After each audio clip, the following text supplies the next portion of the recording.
Okay, we've got more live content for you now. This time with YouTuber and Twitch star Grant Hinds. He's going to be talking to us about how to maximize YouTube to build a successful profile and a business in the digital world. And I think we've got Grant coming to us live right. Hello.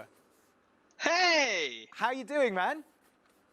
I'm great. I'm great. How are you guys doing? This is such an interesting way to do world skills. It is, isn't it? 2020 has been strange. Yeah, in these strange times. I mean, it's truly world skills right now, because am I right in saying you're calling from South Africa? 100%. I'm in Cape Town, South Africa, and I'm able to talk to you through this thing called the internet. Yeah. Well, look, you know more than most about how to properly use the internet, that's for sure. I've already got some questions coming in from some of our people watching for you. I might just throw one at you straight away, if that's all right, mate. Do it. Well, this is a question from Ruben at Ewell Grove High School. He wants to know immediately, I mean, Ruben's obviously an entrepreneur of the future, straight away, how do you make your business work through sponsors and advertising? Is that something you're going to cover in the talk, or can you give us a very quick rundown of that now? Well, okay, so I'll give you a quick rundown of that. That's not something I do cover in the talk. You'll see why. That's a very targeted question. One of the things you need to do is something called ROI. So just the letters ROI, Google that. It's return on investment. And if you can prove to sponsors that if they invest in you, if they give you money, that they are getting something in return, whether it be something that they want like exposure or direct sales or a call to action, and that's valuable to them, then you can convince pretty much any sponsor to help provide you money. Amazing. Well, there you go. That's what you need to know, Ruben. You must get asked questions like that a lot, I'm assuming, because nowadays it is, it's proper business. What you do is as much about creating content and having fun and doing, things that look amazing, but it also takes real business nous. Yeah, I think when you are your own entrepreneur and you are your own business, you need to understand business, right? There's no two ways about it. If you are employed for a particular skill, it's generally the job of your employers to handle the business. Yeah. So you don't necessarily need to know the inner workings of how the company works. You just need to do your job. But the more we are working from home and freelancing and doing work for our own clients, we need to have a business model. Number one, we've got to set up how does that look? We've got to know what our business entails, and we've got to know the basics of like accounting and understanding your tax and how do I get to save on this, not spend every cent I have. And you will see like a lot of the viewers, a lot of the students out there who are watching this might know the Sidemen, for instance, and they've got incredible business savvy. They've got their own events company. That they do their own all the boxing matches with all the YouTube celebrities. That's basically run by them. So they make money on different spheres, and you've got to understand business to do this. And it doesn't mean that if you don't understand business now that it's like, oh, I'm never going to be able to do it. Get excited about learning. Get curious, because the more you know, the more you're going to realize the less you know, and the more you're just going to be hungry for learning more. Yeah, exactly. And the more you can run it as a proper business, the more fun you can actually have creating the end product. And that, I think, is what we're going to see from you now, right? That's 100%. Brilliant. All right, man. Well, look, the floor is yours. All the way live from Cape Town in South Africa. Take it away, Grant. Hey, guys. So, yes, my name is Grant. I'm all the way from South Africa, and my talk is very interesting. I do say so myself. You want to be a YouTuber or a content creator, and in my case, a Twitch streamer. All of these things are real questions, and they're real careers, and they all are real potentials if you want to be a part of that. Some of you, a lot of you, most of you won't know who I am from a bar of soap, and that's very interesting. And you're probably going like, why is this guy about to lecture me on YouTube and Twitch and stuff and being a content creator? I'll tell you why. you can follow me on social medias at Grant Hinds. Please do. And excuse this bar of stuff with names. This is part of my Twitch stream. And if you've got any questions about this, I can help you answer those questions. And these are a part of my business model. So keep that in mind when you ask those questions, and I can let you in. So who am I?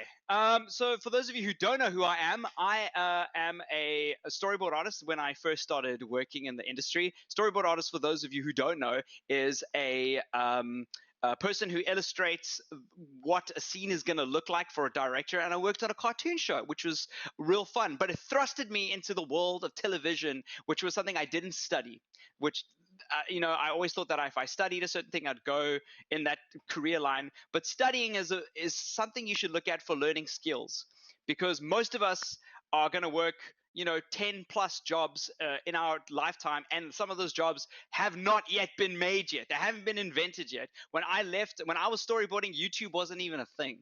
Like, it just lets you, like, it was just this weird backwards part of the internet that people didn't really know.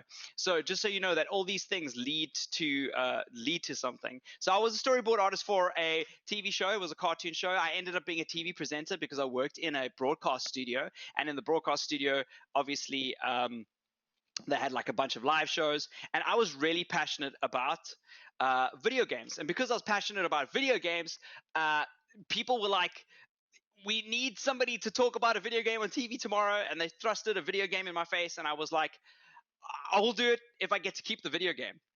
And they were like, yeah, of course, you can take this disc, just we need you to talk on TV about it. And I did it. I could have said no. I had plans that night. I had a lot of excuses, but the idea of doing it was so exciting. I'd never presented on TV before. The idea was so exciting. I said yes, and I would kind of like work it out for the rest of the day as to how I was going to do it. So eventually I did it the following day, and they were like, do you want to come on every week? Because that was really good. And it was a skill set that I didn't know that I had.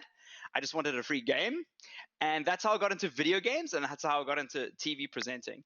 The next thing is that I'm a gamer, and that's where people started noticing my skill sets. Don't be ashamed of the things that you're passionate about in your place of work, even as an adult, because I was a full-grown adult at this point, and I was running around the office freaking out about video games. And don't be embarrassed by that. That's something that you should be like, you should wear on your sleeve. It's cool to be a nerd, I suppose, and it benefits you at the end of the day, because people were like, hey, you're nerdy about video games, can you do this? And if I was a little bit more reserved and I didn't share my interests, that opportunity may not have actually come up for me. I then became a full-time YouTuber, and then I started getting into online video. So how that happened was I worked at a company that was doing they were a South African company trying to compete with YouTube. Very bad idea, like terrible idea. But it was very interesting for me. It was at a time when digital video was still young, and I was still like, no one had worked out what it was. And I learned a lot about what works and what doesn't work at this company. But more importantly, I met up with a YouTuber called Caspar Lee. Now, Caspar Lee was a big YouTuber from South Africa at the time. He had 200,000 subscribers. If those of you who know him now, I think he's on like 8 million. If you guys, I'm sure somebody in the chat can let me know what his sub count is now. He's kind of moved into investments. He's moved away from YouTube, but he was a very big content creator back in the day. On YouTube, and I was doing a lot of broadcast at this stage, broadcast radio, television, and writing for GQ, which is a men's magazine, and all in video game stuff. And I was like, this guy needs to get onto TV. And I need to tell these TV guys that we need to get into digital video. So that's what we did. Like I got Casper onto TV and stuff, and we became friends as a result of that. So actually, one of the other really important things was that I became Casper's producer over a course of time. And in 2017, I actually worked from the UK for another YouTuber called Joshua Peters. And for Caspar Lee, they were roommates. They're both, Joshua's just hit like 1 million subscribers. Casper, I think, is on 8 million. And I was busy producing their content and had a lot of insight. Went to Google's offices, chatted about the analytics with Google, got to understand YouTube as a very interesting platform. So that's me in a nutshell. So that's why I get to talk to you on this platform. So one of my good examples that I like to use is if you're a DJ, right? What's your angle? So everybody, if you wanted to get into music production, right, and you wanted to, perform in front of audiences, like you can't just say, look, I'm going to put this turntable out here. I've got really good music. People are just going to listen to me. That doesn't happen. You've got to have an angle. You've got to have something that makes you unique. Think of Marshmello, for instance. He's got like a very unique look. He's got gimmicks that make people recognize him, but also he's really good at his music too. You've got to be good at the bass thing, and then you've got to have this like angle. And I think it's really important for you, if you're going to be a YouTuber, just not to pull out a camera and go, people want to see my everyday life. They don't, unfortunately. You've got to make people realize that your experience is unique and it's interesting, and you've got to present it as interestingly as possible. It's the difference between cooking a meal at home that you think is really nice and then serving that meal at a restaurant, and then somebody goes, this food is trash because I came to a restaurant and I expected restaurant food. It's a very similar thing. Okay, so anyway, you work out what your angle is. So for me, one of the examples I like talking about is falling in love, right? If to work out what your angle is, you need to just do this exercise with me, okay? So just pull yourself into the space. So what you need to do is you need to work out what you're in love with. You've got to find something that catches your attention. So work it out. Like, what is the thing that you're interested in? Is it dinosaurs? Because I know that I'm very interested in dinosaurs, but if it's not dinosaurs, it could be anything. My one was video games at the time, but there are guys like the Gaming Beaver who just do game reviews on dinosaur games or whatever the case is. Is it music? Is it cooking? Is it makeup? What is the thing that is catching your attention and is interesting to you? Sometimes that might be an unusual thing, and that's not a bad thing.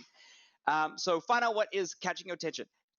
Flirt with the idea a little bit. Take it out on a date. Try something. Write down a couple of ideas. Like, what would you do if you had to make content around this idea that you're in love with? Like, what would that content look like? Okay, work it out. So if you had to do a dinosaur channel, work out a couple of things. I know I'm talking about dinosaurs a lot, but like I must say, I myself would have probably done a dinosaur channel at this point if I didn't do it.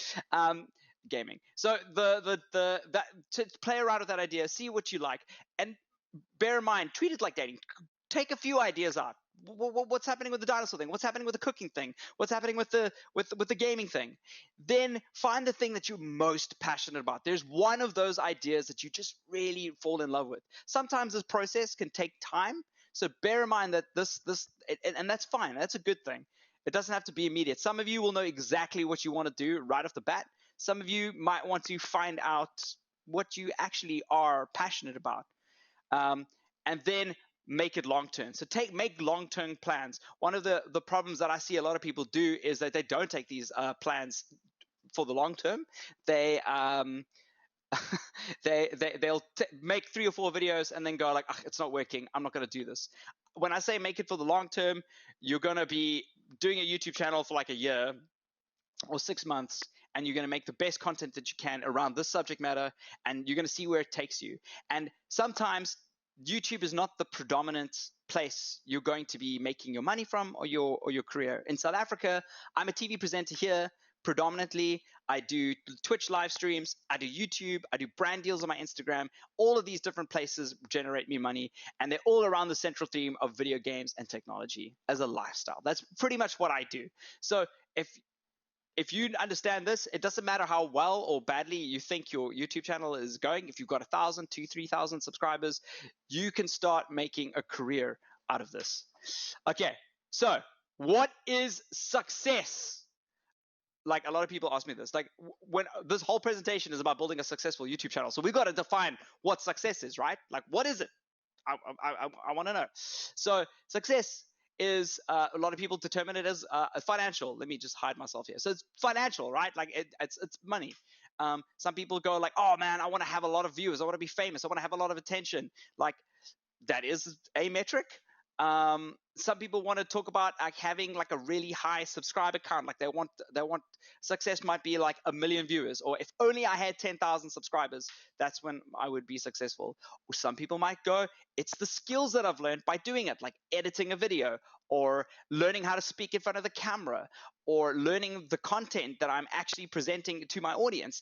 That's what they would consider successful. I, for instance, got to do TV spots as a result of my channel. Some people, myself included, find it as a space to be more creative. Some people think that it's helpful because it's helped them develop self-discipline because they've set up timetables for it. So yes, there are a lot of different reasons and a lot of metrics for success. You need to work out your ones. I think and feel that it's important for us not to focus on those first few ones over here, this money, viewers, subscriber count. Start looking at level 4 here, like skills learned, being more creative, learning self-discipline, because those are skills that you can take into any career. It's not limited to one particular discipline. It's in every career you're going to need these things. And also just know that you can not feel demoralized if you go, wait, I am getting more creative. I am meeting an achievement. Oh, I have learned, for instance, how to bake, I don't know, an apple tart or whatever. Like it's something that I wanted to do and I made a video on it.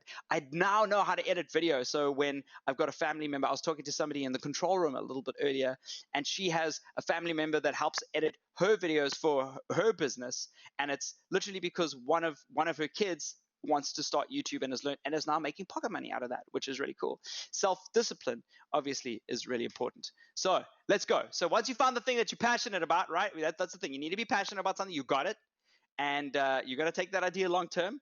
And you've marked down, you've written down, put it on a piece of paper, stick it on your wall. What's going to be successful for you? Then you should start going. Define your content for things you love. Make a schedule for that self-discipline. And design your style. So start taking time to go like, now that I've got what I'm going to make, start designing a style. A lot of people start doing this early days. They start designing what they're going to be making at the beginning of the process. Do that later. It belongs a few lines down. Start working on like what you're going to be making, how you're going to be making it, and then like what that is going to look like. And that's when you design your style. So you can go like, sometimes that style is like really rough around the edges because that's the theme. You know, there's a famous, this might be boring. Those of you in matric who might have studied architecture in history of art will know about Le Corbusier. He is that French architect, and he made everything called, all these buildings were around form follows function. I believe in that. Form follows function. What your channel looks like is defined by how it's getting made. So focus on that. Cool. Then where do you earn money? Everybody asks me this question. It's important, but it's important. So monetization is how you're going to make it a sustainable career. So if you wanted to make a YouTube channel right up to this point and you're not really wanting to make it a career, you've got everything. I've told you everything you need to do actually up to this point to make a really fun, exciting YouTube channel. Those are the tips that I've used myself and that guys like Casper and Josh have told me. And some of the sidemen, I've made content with the sidemen as well. That's really important. Those are the basic cornerstones of everything. Everything else grows from there. That's the foundation. This one here is interesting. So with monetization, if you want to make it a career, you can make money through Google Ads, which is a very valuable resource. It's not very lucrative, unfortunately. You can make money off of brands, which is the most lucrative. So to give you an idea, if you are making 1 million views a video, you might be able to earn like £5,000 on that video, potentially. I'm just in theory. If you have a brand deal on a video, you might be able to earn £20,000 to £30,000 out of that brand deal. So everything scales. Even if you're small and you're earning like a couple of pounds off of that Google Ads, like the brands will always be making you more money. And then live stream donations. So I often get donations from viewers who watch my live streams, who like what I'm producing and want to keep it going. They go like, thank you so much for making this content. We want to carry on watching it. You're entertaining. Here's some money to keep you doing what you're doing, because I like it. It's kind of like busking, you know, it's kind of that thing. So those are the 3 main streams of revenue. As I've said, I have other careers. This is part of my career. I do present content on television. I do brand deals across all of my channels, like on Instagram, Twitch, YouTube, Twitter, and that provides me with my overall income. Then once you've worked out where your mainstream, this is good to know, but you can also work out where your mainstream is. With live stream donations, you might be able to set up a Patreon. With the brand deals, you know who to target for brand deals. For Google ads, you know that you want to get a lot of watch time and a lot of potential ads running on your videos. So you build your content like that. Now it's time to learn from the best. And I always say this, no matter what you're doing, if you're not interested in YouTube and you're kind of tuning out right now and you're just watching this because it's fun to have on in the background, this is a principle that you can have applied to any career. And this is just for YouTube. Learn from the people that are doing the best. So if you are watching your favorite YouTubers, and you can start disseminating what they're currently doing, like the content that you love to watch, like watch how they make it and reverse engineer it for yourself and work out what is the best parts of that content and why they've done that. A lot of things in YouTubers' content is intentional. Like right now, these days, you never hear a YouTuber that goes, hi, my name is Grant Hinds. Welcome to my channel. If you've come here for the first time, I'm from South Africa. Make sure that you hit the like button, hit that subscribe. People don't do that anymore. That's gone. I don't know if you've noticed that. If you watch YouTube, that's disappeared. Do you know why? The main reason is that people leave. You click on a video and you hear somebody rambling like that, you go away. It's a noise. So what they start doing now is the channel will be like, the title of the video, baking dinosaur cakes. That's a cool thing to do. And then you're in, right? You're hooked. You want to hear more about the dinosaur cakes? Well, I do. So, but you kind of want to hear more about the dinosaur cakes. That's what you need to do. Just learn from the best and work out why they are currently doing it. So, and that goes through any kind of content. So whether it be cooking content, like there's things that the best cooking channels in the world are executing. There's the best let's plays. That's my rendition of a let's play, by the way. Somebody sitting in front of the computer playing a driving game. You know, you can see what they're doing. Even let's plays, like the geniuses, one of the best content creators in the space, and he continues to be, is Ali. And one of the things he does is he continually evolves his structure of his videos to accommodate watch time and the kind of content that he's producing. Like he's not doing clickbait because people are watching the entirety of his videos and he gets plenty of watch time. And that's an important metric that Google prioritizes, and his content gets prioritized. Or if you're watching dinosaur content, like I watch a lot of dinosaur content, it's all over my feed. It's everywhere. There's no avoiding it. And then once you've made that content, work out from people around you whether it's valuable and listen to people that you trust, friends, family members, the audience, and ultimately the analytics. I'm going to put a caveat in here that you need to make sure that you are trusting the people that you trust. Don't trust everybody. The audience doesn't necessarily know best. Friends and family don't necessarily know best. They can, and they can give you a lot of very valuable input, but they provide an objective view as to what you're making, and that's important. The analytics, for instance, is probably the best way to do your thing, because the analytics don't lie, and you can learn a lot, and you need to know what metrics are important. And obviously, you've probably heard this from everybody else on YouTube, but watch time is extremely important. Your title and your thumbnail, your description, and your tags have metadata that will be accommodating for a certain audience or attractive to a certain audience. But the watch time ultimately determines whether that data is the most valuable data for people to watch. You know what I mean? So if it says dinosaurs in the title and this video's got 100% watch time on maybe even 100 viewers, and they've watched other dinosaur videos, YouTube go like, oh wow, this video with very small views and it's all about dinosaurs, let's serve this to people who are interested in dinosaurs, and then my feed gets filled up with your videos. So that's that's how that work goes down. So use these analytics. They are extremely important tools of growth, and you can find out, like, is your audience happy? Are your analytics increasing? Are they growing? And understand the science behind it. Like, just work out what the algorithm is doing and why it's important. Google will have tools that provide that for you, and it's important for you to understand those tools in order for you to create the best content. And this is not just exclusive to YouTube. This is exclusive to any other medium as well. So if it's Twitch or Instagram, they have similar metrics. They want to make you use the platform for a very long time. So if you want to be big on Instagram today, make sure that you're using Reels, because Reels is what they want to produce. I know Instagram looks trash right now, guys. I know.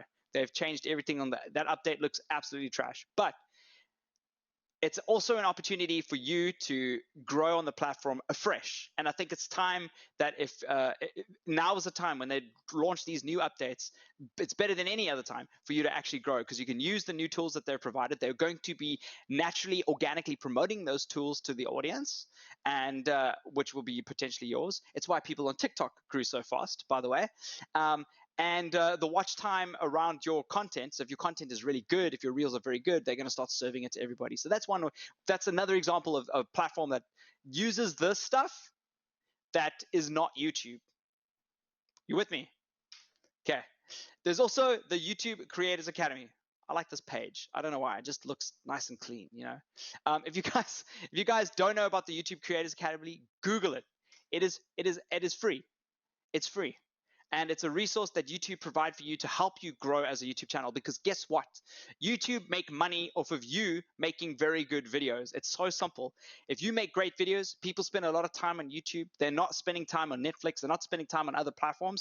They're spending time with YouTube, not necessarily it's you, but to them it's YouTube. And then they get to serve ads and make money off of your audience. So they want us to make the best content.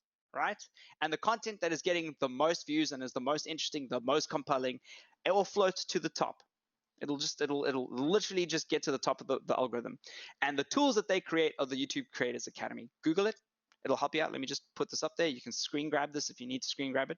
If you're on PC, press Apple key, Shift S, and then you can screen grab it like that. Or if you not Apple key, the Windows key, Shift S. And if you're on Mac, press Apple key, Shift 3 or 4, and that will get you the screen grab of that. And then make sure that you do Google it, because once you do Google something like this, you can pass it. They'll give you a certificate, and then you can help other YouTubers grow. You can even build that as part of your career.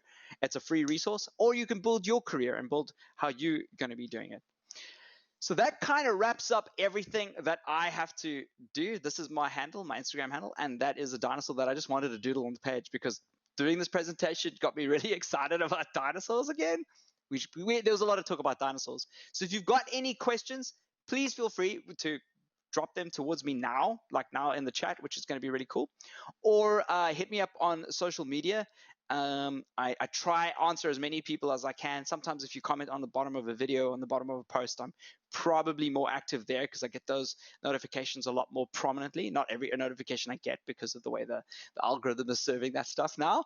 But I do try to get as interactive as I possibly can. And if you guys are building your own YouTube channels and your own social media presences, I hope you have a lot of luck doing it, and I hope it's super successful.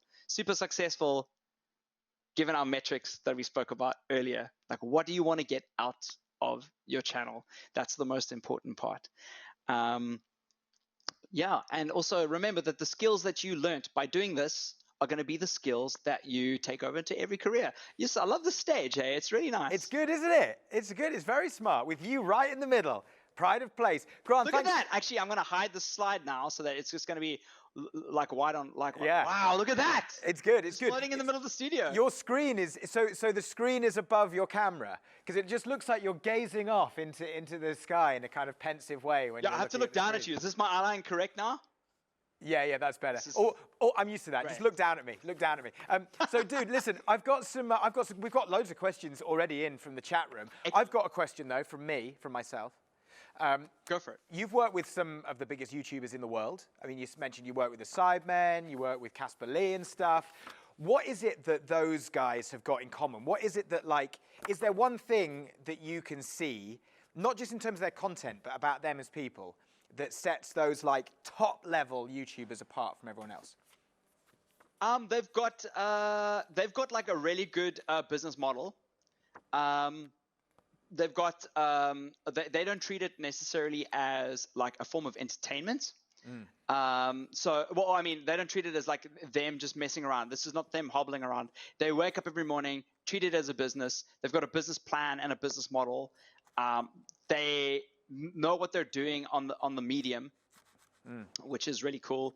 And they've been like that right from the start, haven't they? In terms of that kind of work, because I used to do a lot of work with YouTubers as well through some other stuff, and right at the start of that whole kind of movement, that's one of the things that impressed me the most. Is they have fun in the videos, but they were, you know, so hardworking with it. Yeah, no, 100%. They are extremely disciplined. Yeah, it's hard. Like, I think when you start YouTube, you feel like you're messing around, right? Yeah. It's this free tool. You get to make fun stuff. Yeah. You look at other YouTubers, like you're saying, and they look like they're just having fun, but it's so much more beyond that, right? It's more like, they know that, like, they're starting to create an income. They need to drop their job at some point. There are huge risks that need to be taken. Yeah. So, and those risks have to be calculated and business-like. And you're right, they do treat it like a business. And that's the thing. Like, we would sit down. One of the things we'd do is we'd do deep dives at Google. So we'd go through to Google's headquarters, organize like a meeting with an account manager who manages some of the creator accounts. Yeah. And one of the most important things that we would do is we'd go like, where is our traffic coming from? Where do we need to improve? What kind of content do we need to sharpen? It becomes really big at scale, but they needed to get to that scale first to understand the nuances behind it. But by approaching it as a disciplined business, as opposed to, I don't know, something that works your ego or is a fun activity, which a lot of people do, it's destructive. And that's why I feel a lot of people start YouTube and Twitch, and then they drop it after like a month or two because they go like, no one's watching my stuff. Yeah, yeah. But that's quite hard to like get over, I guess. You know, like if you're not getting those views, it must be quite demoralizing. How do you get over that first hurdle? I think it's about putting things in perspective, right? Like, it's about understanding like what that medium is. So like I was saying, like if you know that you're not going to get a lot of views in the first 6 months, just come to terms with that. And again, use those metrics of success. There's a reason I give this talk the name "How to Set Up a Successful YouTube Channel," because the word successful is objective. Yeah. And we put the wrong meaning to it. We insinuate the wrong meaning to that word. And because of that, we get disappointed because that meaning, success, it becomes our bar of expectation. Yeah. And then when we go like, oh, I don't have like 300 views a video, or like we're not growing at the steady rate, or we're not, then you just get disappointed. You hurt.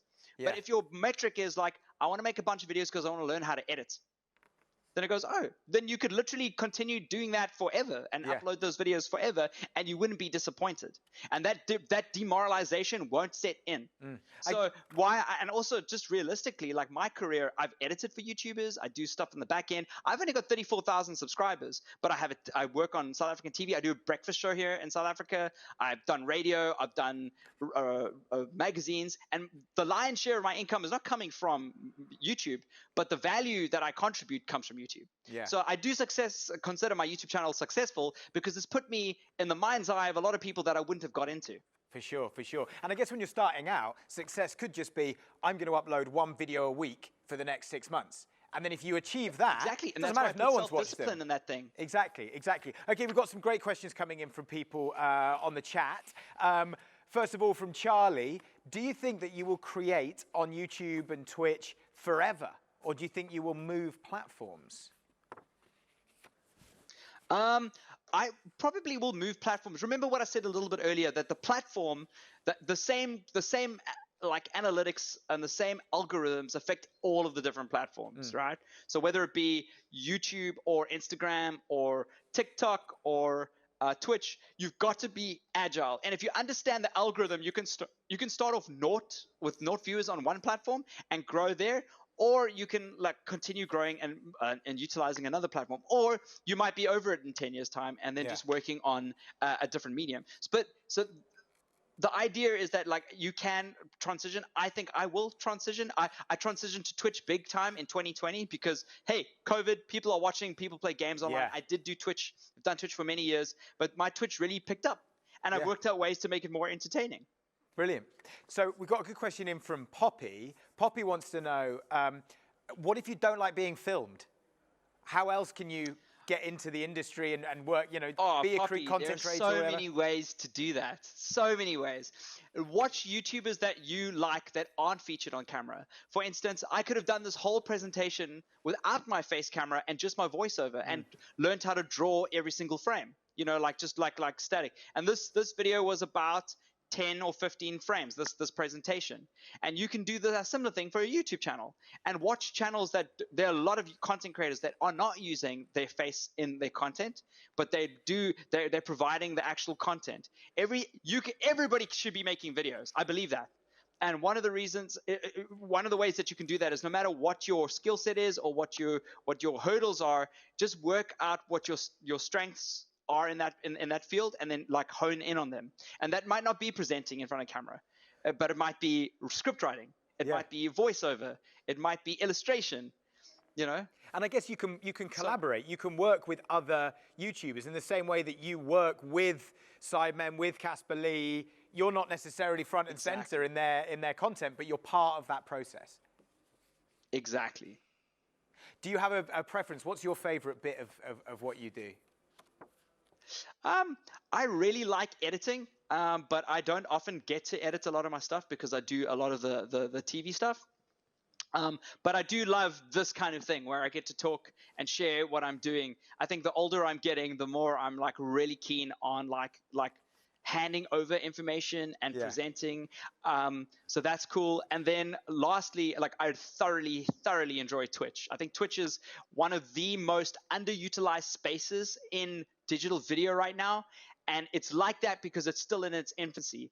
There's a big barrier to entry, which means that it's harder for people to get into. And as a result, a lot of people they avoid doing it. Whenever there's a barrier to entry, there's always a space for opportunity. So when you see people going like, oh, I don't want to learn TikTok, that looks complicated, that's exactly when you should be making TikTok videos. Because if somebody thinks that, then there's space for you to grow there, and you'll be the first to do that. So Twitch is in that boat right now, and the tools are getting easier and easier to stream, which means that the opportunity window is not going to be there for very long. So now's a good time to do Twitch. And I believe like Instagram Reels or TikTok, because a lot of people are like very confused as to what those platforms are. If you're ever in a position, or if you see people that are not very interested in learning something new, that means a lot of other people feel that way. And the people that are curious, if you harness that skill, if you're curious, then you're going to be the one that succeeds. I've seen a lot of channels, by the way, where somebody will criticize that person and go like, oh, that person doesn't know how to like present a camera, or they don't know how to read a teleprompter, or that voiceover is terrible. But trust me, they've started the process. So 6 months down the line, their content is amazing. And the people that were criticizing them early days were like, praising them. One of the people is Trevor Noah from, he's doing The Daily Show. He was a South African comedian. So he was like a relatively popular South African comedian, but small time in terms of the rest of the world. But he was a South African comedian that broke through to one of the biggest TV shows in the world, despite the criticism. And I would agree with you, kind of like a rocky like start on the show, but he pushed through. And because he pushed through, now he's one of the best entertainers in America. And you just have to get through that initial bit of criticism and just put your head down and do what you believe is good, and it will come through. Yeah, definitely. We've got a question in from Hannah. How many hours a day do you spend on your computer? And I guess, is that a good thing or a bad thing? It depends. It depends. Sometimes I live stream, for instance, for between 3 and 12 hours a day, if I've got a 12-hour live stream. I'll use that as a special occasion. I don't believe in streaming a lot because it takes up time for you to plan and get creative. And part of when you're performing, it means that you're not spending time planning. And planning is a very important part of the procedure. So I think that you need to be able to balance some of that time with if you stream for maybe 9 hours a week, those 9 hours could be some of the best and most entertaining moments on Twitch if you make them and plan them to be the most entertaining moments, or they could just be you pressing live on a button and it's boring. So make sure that you do that, number one. And number two, like I probably spend about like 3 hours. I spend a lot of time on my phone as well, doing emails and social media stuff. And then I spend about 3 hours on a notebook as well, just like working like remotely. 12-hour live stream. That sounds hardcore. That's gaming, right? It's not just you, or is it just you chatting for 12 hours? So can I show you something? Yeah. Can I show you? Yeah. Okay. Well, this is my studio, by the way. Wow. Welcome everybody. So this is my live streaming studio, and I have a roaming camera, which I usually mount to this, and then I can run around the house with it at the same time. And then I do push-ups. So I try to do a lot of things to keep me physically fit. But this is the space that I work from, which I'm very grateful for. But it does mean that it allows me, with multiple cameras on a live stream to produce, that I can do lots of different things and lots of different like creative executions of stuff. Yeah, that's great. And being able to do that kind of live production thing, that's pretty impressive. Are you aware of a guy called Limmy, Scottish guy called Limmy, who does Twitch streaming? No, he's a I'll gamer called Limmy. right now. He's very funny. He's very funny. He's excellent. You should check him out. Is Twitch just for games? Just for gaming? That's been my impression of it. No, not at all. So Twitch is also for chefs. If you're cooking, you can do. It's for anybody that wants to put together a live show. Right. Again, if there's a live show that's not present on Twitch, there's an opportunity that you should be exploiting if you've got a great idea. There we go. So okay. When somebody goes to me like, "Oh, I'm a musician. I want to be on Twitch, and I've got this idea," I go like, "Do it. Do it." There's no excuse. Amazing. So there are musicians that are making huge amounts of money on YouTube because you can basically, like music teachers, you can teach music during the day. Then when your students request songs for you to like learn, you spend the evening live streaming learning those songs. But then you can have a set list in the corner, and you can charge like £50 for a song as like a thank you. Yeah. And that somebody can choose, and they're making like 200, 300 pounds a night, It's like pretty good. playing covers for people like a busker would. Yeah, it's great. And then that's just over and above your music teaching, and you're getting ready for your classes the next day. Yeah. Amazing. Mind blown. There's money out there to be made. Listen, thank you so much, Grant. It's been really fascinating hearing from you. You're an amazing content producer, so keep doing it. Thank you so much for having me. I really appreciate it. No worries at all. Thanks so much. I wish we had a studio so I could be like, hey, everyone, Grant. Whoever's watching, round of applause for Grant. Thank you so much.